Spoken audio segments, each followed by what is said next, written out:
amène au développement durable, un sujet fondamental, surtout d'une actualité brûlante, parce que c'est notre avenir et c'est notre moyen, entre guillemets, en tant qu'humain et même pour la planète, de survivre.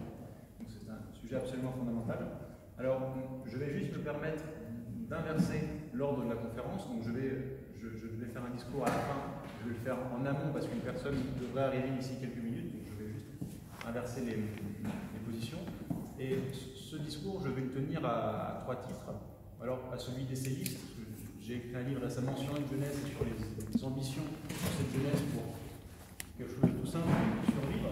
C'est lié aussi bien à l'emploi qu'à la survie fondamentale de l'existence à travers de l'écologie. Cette jeunesse qui doit aussi exister dans un cadre politique pour avoir un sujet, un but. Et là, on en vient plus à ce rôle aussi de l'État et des politiques territoriales dans cet écosystème de diversité qui prend pleinement en compte notre génération.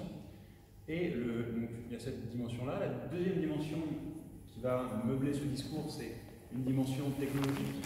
Professionnellement, je travaille comme consultant en intelligence artificielle dans une grande entreprise chez IBM. Et le troisième grand but, c'est juste tout simplement en tant que jeune citoyen qui aussi exprime une vision d'urgence. Quand on parle de Greta Thunberg, on en parle énormément aujourd'hui, elle crée des polémiques, elle crée des phénomènes de masse, mais elle représente un sentiment qui a été relativement proche de celui des Gilets jaunes également, c'est de ne pas avoir été entendu et donc de monter. Et aujourd'hui, je pense que la jeunesse aussi a un besoin de s'exprimer sur ces sujets d'actualité. Donc, je vais commencer par un constat un peu alarmiste. Qu'est-ce que coûte la pollution? Qu'est-ce que coûte la pollution? Alors, sur le plan humain, beaucoup.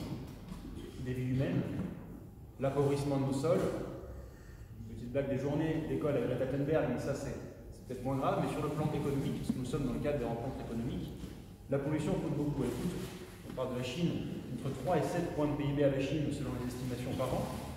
Avec tous les frais de santé que ça occasionne, les délais dans le développement, entre 21 milliards en 2015 jusqu'à 176 milliards de dollars par an en 2060, et on calcule, le CDE calcule à autour de 3,7 milliards d'années perdues sur une échelle, de jours de travail perdus sur l'échelle d'une année. On s'en rend compte, il y a un vrai sujet économique dans l'environnement et dans le développement durable. La pollution a des conséquences très graves. Aujourd'hui, on a souvent voulu dire c'est la culpabilité du politique. Le politique n'a pas suffisamment fait, il faut encadrer, etc. Je pense qu'il y a ce sujet politique, bien sûr, le politique doit se prendre en main et doit prendre ces questions à bras le corps. Mais il y a aussi une véritable responsabilité de la société civile. Je pense aux startups. Je vais vous montrer quelques startups qui permettent de rendre l'écologie rentable. On se dit qu'il y aura une grande main invisible qui va réguler l'écologie ou une grande puissance. Ça a moins de sens, surtout il n'y a pas ce phénomène d'urgence. Si l'économie peut être couplée à l'écologie, là on peut faire quelque chose. Un exemple tout simple, il y a une start-up qui vient de se lancer, là, très jeune, je parle de start-up parce qu'on parlait de maillage économique et bassin d'entreprise, rue de Paris. Ça s'appelle rue de Paris. Ce qu'ils font, c'est qu'ils prennent dans la ville de Paris et en Ile-de-France des produits, des déchets, etc. Et ils en font des biens recyclés, des designs, relativement chers d'ailleurs. Et le but, c'est de rendre ces produits qui sont perdus, qui polluent, qui gâchent le paysage, et d'en faire un bien nouveau et de monétiser. Il y a un autre concept qui se développe dans les pays nordiques, en Allemagne également, c'est autour des consignes. Chaque produit que vous avez, c'est tout simple, par exemple, imaginez une bouteille d'eau ou alors ne serait-ce qu'un verre usagé. Vous avez une consigne et vous pouvez le recycler directement vous. C'est pas juste mettre vos ordures dans un bac, mais là vous êtes, entre guillemets, récompensé par votre tri en mettant dans les consignes et gagnant un petit peu d'argent à quelques centimes, et ça responsabilise des jeunes enfants ou personnes plus âgées. Un autre point, c'est ce qui avait été proposé par le gouvernement, ça s'est mis en place, c'est de ne pas utiliser, c'est fait d'autres collectivités, de ne pas utiliser de produits phytosanitaires négatifs pour l'environnement et de faire à la main, c'est plus long, c'est plus coûteux, c'est vrai, mais à la main, la coupe et le ramassage des mauvaises herbes, etc. sur les bas-côtés. Et ce sont des dynamiques au niveau individuel qui ont un véritable rôle, aussi bien au niveau environnemental, mais qu'en tant qu'exemple pour notre génération. Dans la société civile aussi, il y a cette dimension associative. Il y a en Chine, je pense à ce festival qui s'appelle Huilong, qui est une sorte de sommet, un forum, qui parle de l'environnement, qui met en relation à la fois des économistes, des chefs d'entreprise, mais aussi des artistes. Des artistes comme Wen Fang, qui a porté le projet Mask Book. Elle met en photo, vous connaissez sûrement tous ces photos des personnes chinoises avec un masque sur la bouche. C'est une réalité aujourd'hui. mais est-ce que c'est ce qu'on veut pour nos enfants? Est-ce qu'on veut qu'un enfant de 5 ans, 10 ans, pour vivre, pour aller travailler, il a un masque sur le visage? Moi, je ne suis pas sûr, en tout cas, c'est pas ce que veut notre génération. Et les artistes ont aussi ce rôle, ça s'est fait dans la mode aussi. Il y a beaucoup d'artistes qui luttent contre cette utilisation des peaux ou des moyens de traitement des matières qui soient malsaines ou toxiques pour l'environnement. C'est, à mon avis, un vrai défi que doit se poser la société civile. Je parle aussi un peu de technologie. Aujourd'hui, on a une chance, on a une chance et une malchance. La malchance, c'est qu'on est face à une situation très grave au niveau de l'environnement, mais qu'on a une opportunité technologique comme jamais. On a eu une technologie qui a détruit l'environnement, le charbon, l'industrie intensive, l'industrie minière, une violence terrible. Et aujourd'hui, on a cette chance d'utiliser des nouveaux outils. Alors, cet outil s'appelle intelligence artificielle, il s'appelle blockchain, il s'appelle Internet des objets, et ça nous permet de comprendre quels sont les besoins de la Terre, et ça nous permet de comprendre comment faire mieux. Je prends deux exemples très rapides, tout simples. On a aujourd'hui des sols qui sont exploités, détruits. On met des produits, des engrais, des produits extrêmement toxiques, et ces produits-là, on ne sait pas. On fait de l'épandage, on ne sait pas à quel point les récoltes vont être abîmées, etc. Ce qui s'appelle le big data, qui est juste de prendre beaucoup de données, de les mettre ensemble, les agréger pour comprendre, c'est une méthode statistique, permet de comprendre quels sont les besoins du sol à un instant T, et d'éviter de noyer de pesticides qui vont ensuite se répandre dans les rivières. Un autre exemple, là encore une fois, c'est ce qui s'est fait sur ce sujet-là, c'est un pari qu'ont eu des chercheurs, c'est de dire le cancer, aussitôt aux États-Unis, le cancer, on met 6 mois pour le diagnostiquer et y faire un véritable traitement dans une clinique comme vous voyez aux États-Unis. Le pari, c'est de le faire en 3 jours. Et ce qu'ils ont fait, c'est qu'ils ont entraîné l'intelligence artificielle en mettant énormément de données dedans. Et là, c'est plus un médecin qui va analyser, mais c'est des milliers de diagnostics qui ont été agrégés, qui permettent aujourd'hui à des vies d'être sauvées et à l'humanité d'aller un peu plus vite dans ses besoins et dans l'expression de ses douleurs.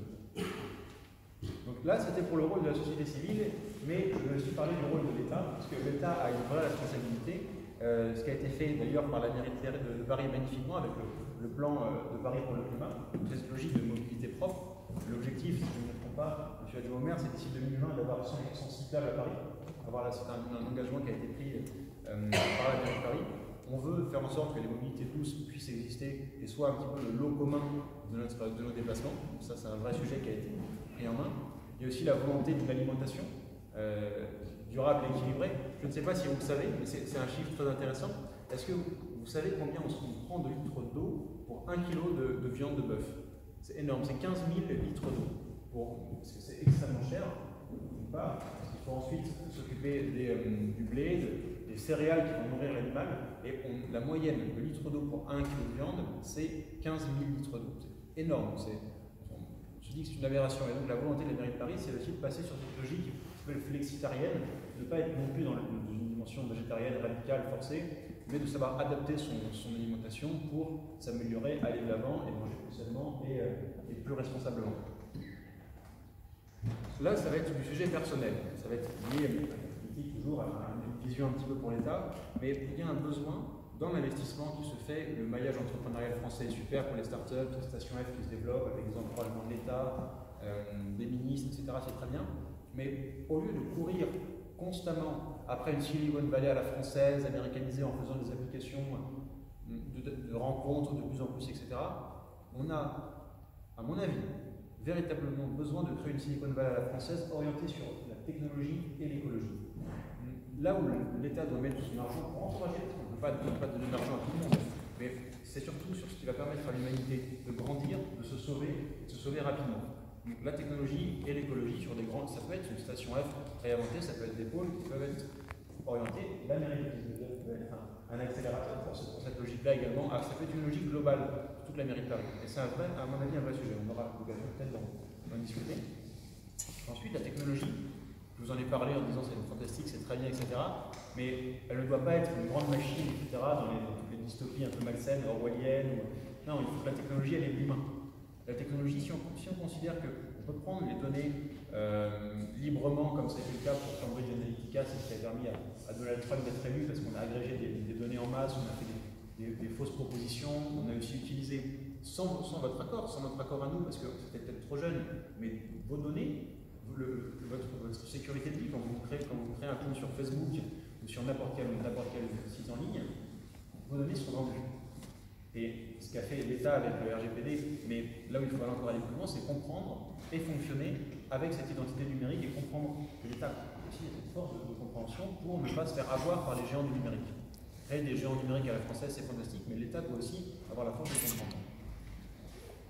J'en ai bientôt fini. Il y a un point qui me paraît aussi très important. Là, j'en reviens aux relations à la fois franco-chinoises, mais également avec tous les autres pays qui gravitent autour de l'écosystème français, dans le cadre de migration, dans le cadre de travail, dans le cadre de partenariat. Il y a un vrai sujet de partage de connaissances. Aujourd'hui, quand je crée une entreprise, une technologie, un brevet, etc., je me protège, je fais mon brevet pour moi. Le politique doit initier cette tendance de partenariat ou un brevet qui permettra à l'humanité d'aller mieux. Ça peut être sur des énergies vertes, ça peut être sur du recyclable. Ce projet-là ne doit pas être breveté et protégé. Il doit être ce qu'on appelle de l'open data, libre de droit pour tout le monde, parce que là, c'est une technologie qui ne rapporte pas juste de l'argent. Elle va sauver, à mon avis, elle peut sauver l'humanité, elle ne doit pas être cantonnée à une dimension lucrative privée. Et le dernier point, peut-être un peu audacieux, c'est une proposition que je vais vous faire.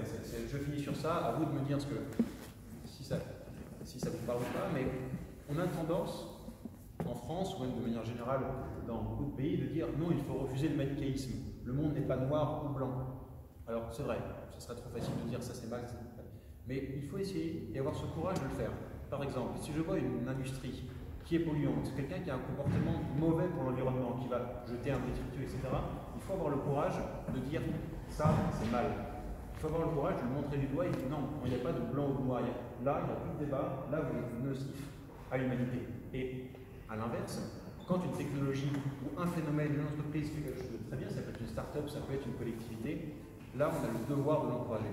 Et le but n'est pas de stigmatiser en disant aux industries de pétrole ou de gaz qui sont fortes ici en France, vous faites mal, mais de les accompagner dans cette transformation. On va leur dire, là il y a un problème et on doit aller de l'avant. Je vous remercie pour votre attention. Et je vais donner bientôt la parole à notre présidente pour un mot sur l'association, sur le rôle de la Chine dans ces rencontres économiques, dans cette réunion de la première journée, et pour clôturer aussi